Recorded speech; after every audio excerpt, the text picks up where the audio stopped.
Well, with summer fast approaching, you might be thinking, hey, you know what? I've got to water my plants outside more.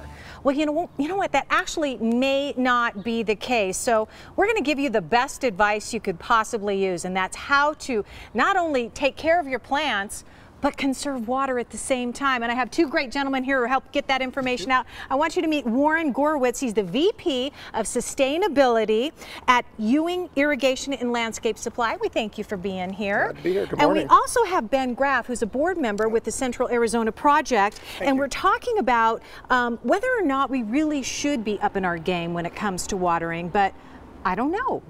You know, maybe not. What should we be doing? Oh, absolutely. Absolutely. Water conservation is key, especially to watering your lawn.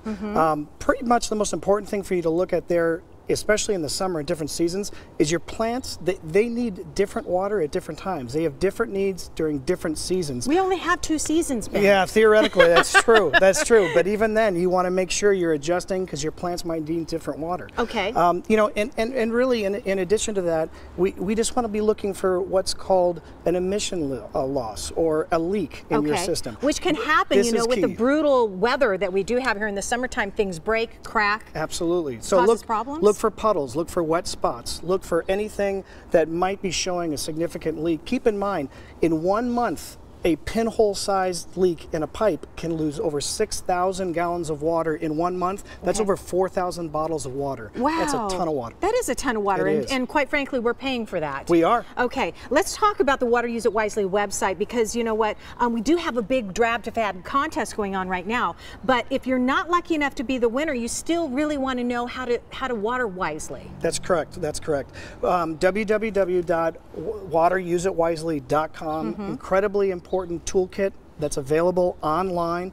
We also have amazing videos. If you go to any nursery, there's a printed version of that's available for you. Okay. It's a great piece of literature. It can show you all of the types of items that Warren's going to talk about in terms of these items, but also in terms of water saving techniques. Okay, and a lot of these items, the brochures and the toolkits and things like that, you can actually sign up and you can download a lot of this information for free. So Warren, I want to talk quickly about some of the supplies that we might need in order to make sure that our system is running smoothly. These are just a smidgen of what we should be looking at. Correct, correct. So I brought some spray heads here, which most people have on their irrigation systems, and it's really important that when you have your spray heads that you make sure you have nozzles that actually match to put out the same amounts of water.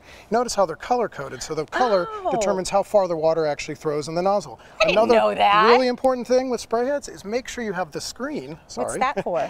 That actually goes underneath the nozzle and prevents it from clogging. Ah, okay. Do these need to be cleaned? They do need to be cleaned every once, especially with our hard water here. They do need to be cleaned every Nobody knows that more than Wayne Drop over there. Hi, Wayne. I don't want to ignore Wayne Drop. He's just joining us here this morning. Okay, and these right here, these can also have a tendency to really clog up, and our water's hard. They definitely can. When you're using drip irrigation, you're going to be using a filter as well as part of this zone, and that's what that is actually, a little example of that. All right, and let's talk about technology, because we all have our smartphone here, and then we can use this smartphone for what? Absolutely. You can now actually use your smartphone to run your irrigation system.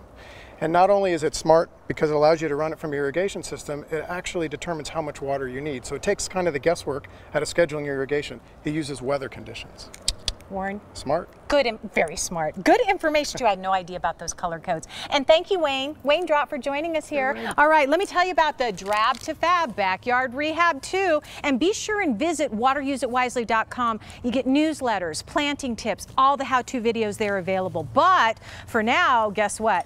You could be a lucky winner. You could turn your backyard into something fabulous. Visit the Water Use It Wisely. Okay. Sorry, enter the contest right now. Go to the Drab to Fab Backyard Rehab 2 contest. One lucky homeowner, it could win a giveaway package to transform your landscape into a gorgeous, water-wise xeriscape valued at $9,000. Just go to abc15.com/water to enter. Contest registration ends May 31st, so you gotta hurry.